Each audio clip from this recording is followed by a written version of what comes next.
ভক্তের ভগবান শ্রীকৃষ্ণ।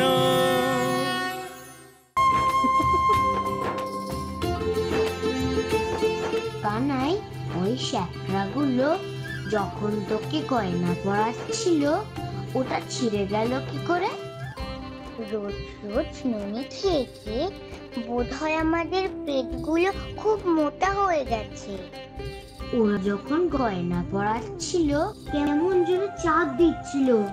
তোর খুব লেগেছে তাই না ভাই? দুষ, ব্যথা কোথায় লাগলো? আমার চুলকে কাটু কাটু লাগছিল।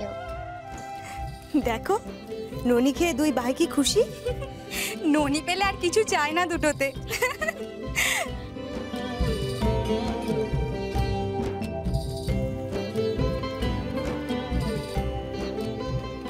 কিন্তু গোপালের বাবা এখনো বাড়ি ফিরল না। কত বেলা হয়ে গেল, কোথায় যে গেল মানুষটা? বড়দা, বড়দা, বড়দা ঘরে আছে না বেরিয়েছে কোথাও? ঘরেই তো ছিলেন।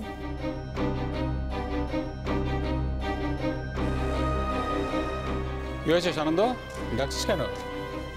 নন্দগ্রাম ঢোকার পথে ওই জঙ্গলের ধারে দুই ব্যক্তির মৃতদেহ পাওয়া গেছে।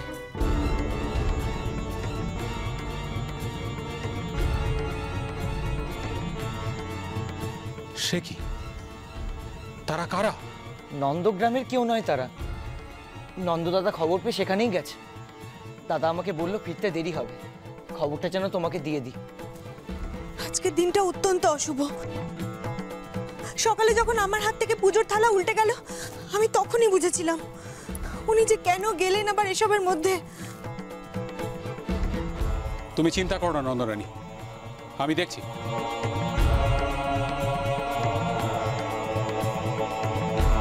ঠাকুর, মানুষটা যেন ভালোই ভালো ঘরে ফিরে আসে ঠাকুর।